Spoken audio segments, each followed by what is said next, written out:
Welcome to this daily guided meditation practice. This is the Attentive Mind. My name is Nathan, and I'll be guiding you through this meditation practice today.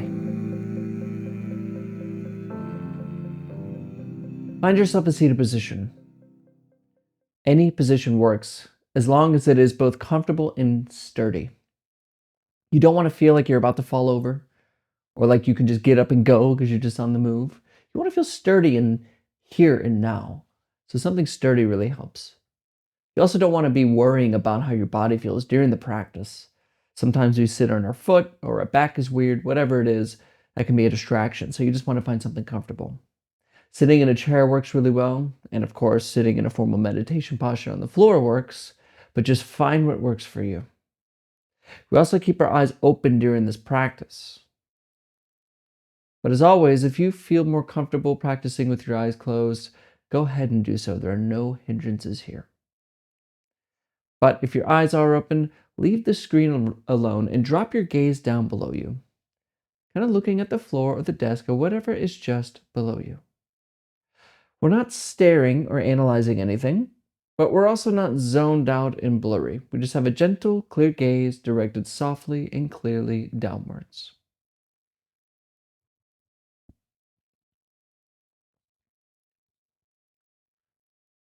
You're in a comfortable and sturdy seated position, and your eyes are either closed or open. Gaze gently downwards.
Just relax.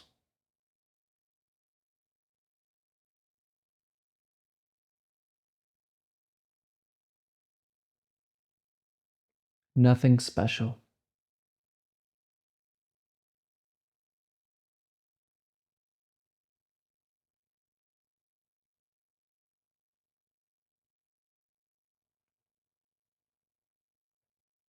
Relaxation is not the outcome of meditation. Rather, relaxation is how we meditate.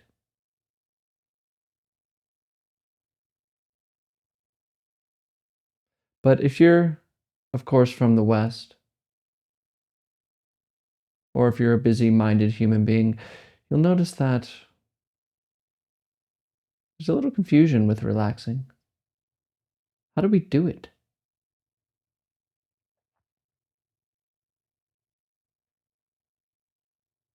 Well, we begin by leaving alone the control freak. In fact, just kind of forget about meditation as if you're doing some sort of special activity. Just leave that alone.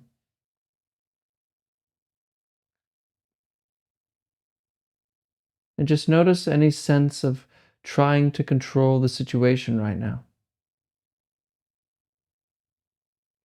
Maybe you want to meditate because you want to get some better thing, get one up on the universe.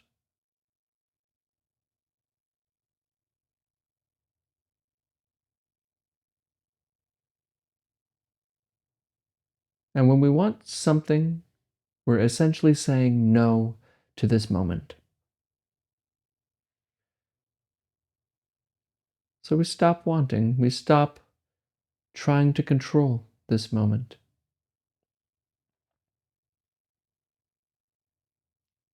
Instead, we just notice it, almost like a scientist researching something, being curious about it, and allowing everything to happen to happen.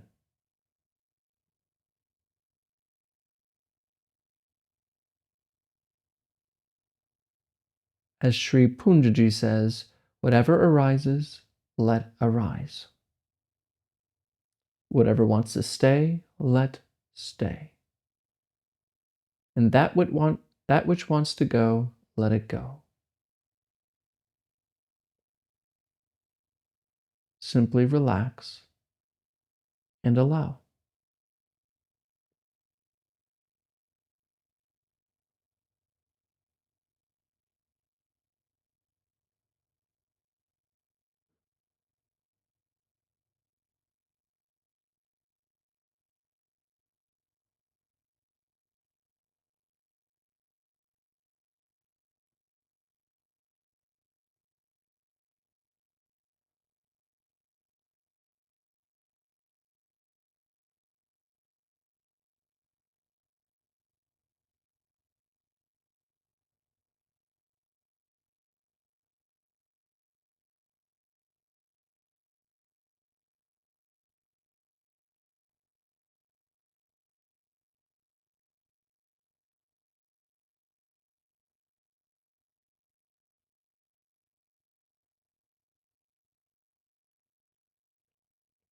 And I'm probably catching you now thinking about something,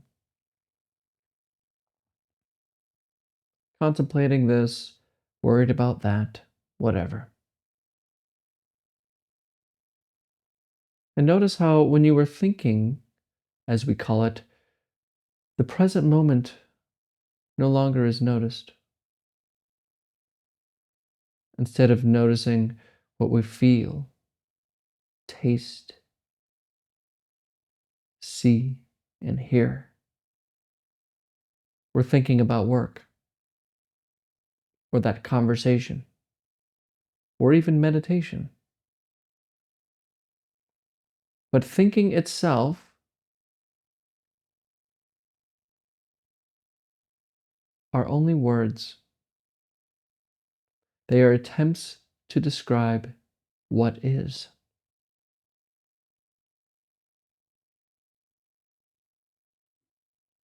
They are not in themselves reality. In the same way, the map that represents a territory is not the same as the territory itself, or the menu and the dinner. So practice is essentially learning to leave thinking alone. Just leave alone these concepts.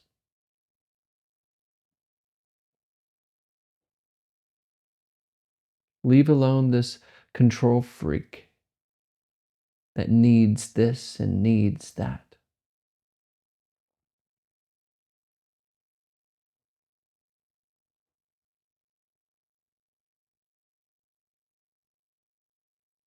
The ungrateful one who always wants more.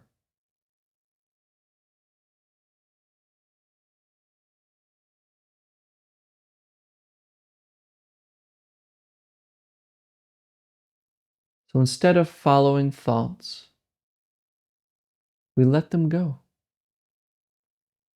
We don't shut them up or try to quiet them or push them away. We just notice them and choose not to get involved. Just noticing them.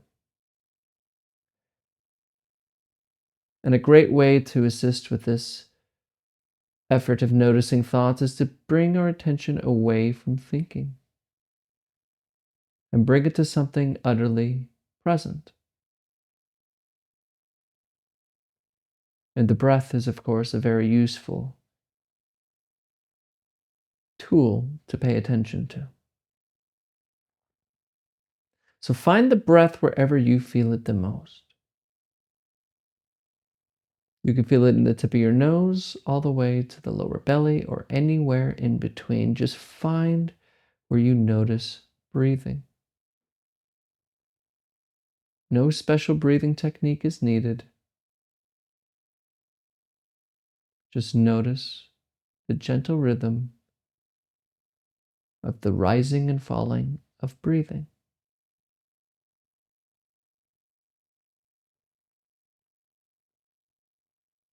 And when you notice that you're lost in thought again, thinking about dinner or the problems and the worries, just notice it. Be kind and return gently to the breath, rising and falling.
Come back.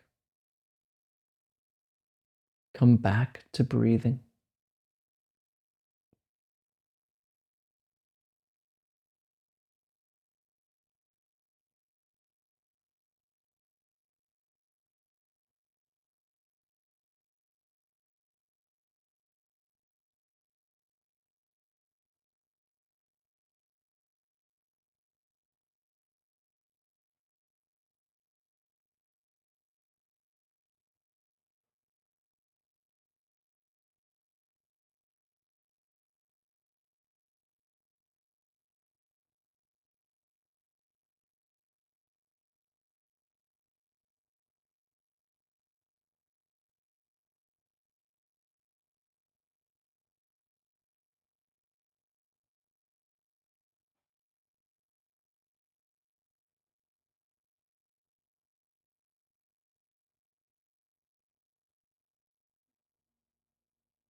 Wake up.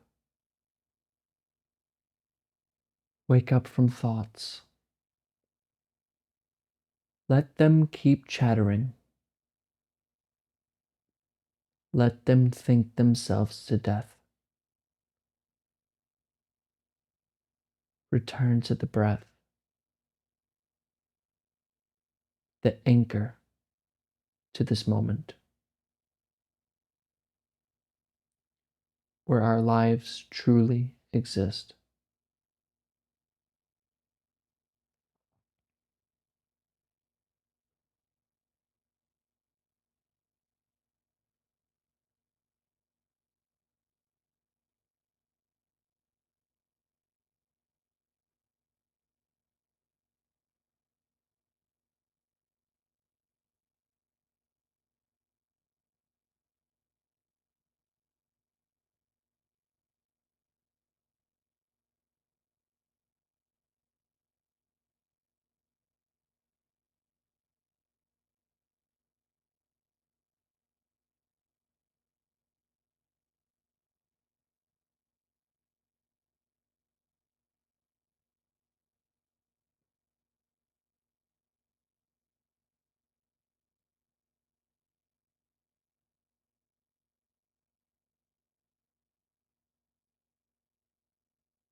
All right, you can look at the screen.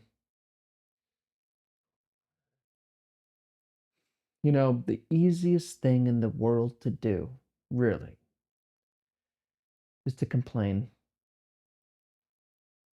We're all guilty of it. I'm guilty of it. And we complain because biology. At least I see it that way. I don't know if that's really true.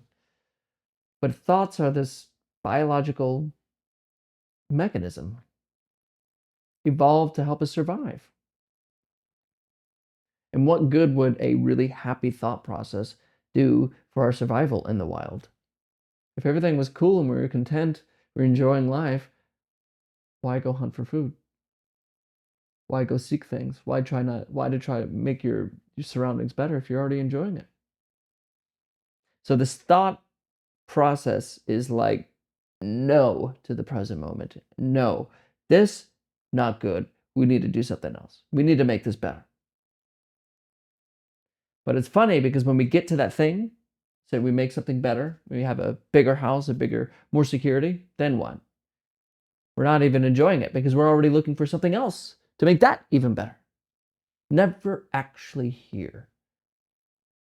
And it's not our faults. It's biology. It's the human thing. And it's okay.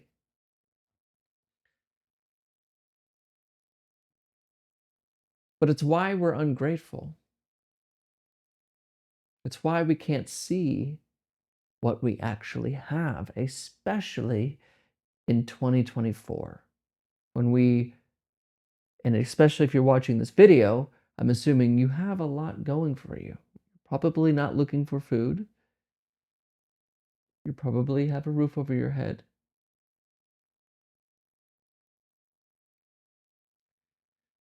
And we don't notice this. We don't notice the things we already have. If you have a family, you're very fortunate. If you have your health, you're very fortunate.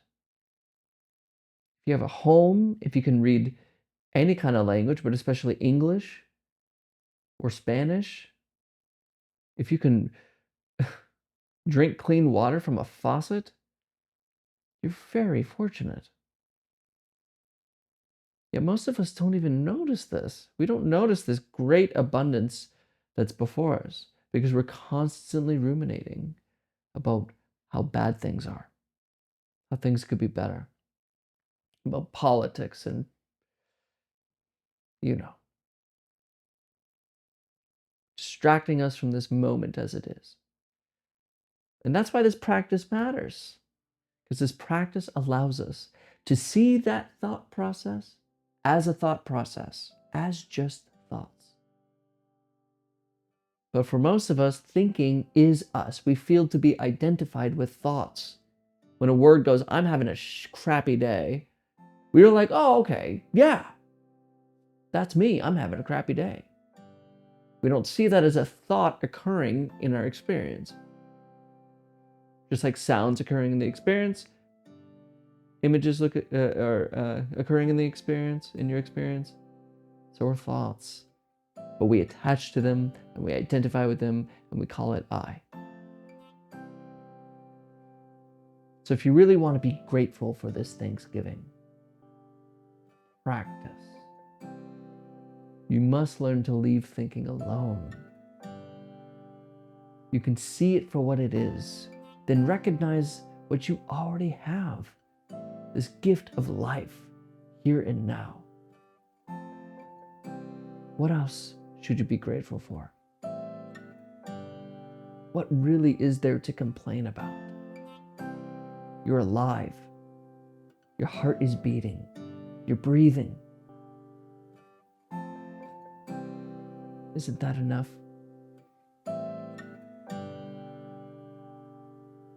Happy Thanksgiving, everyone.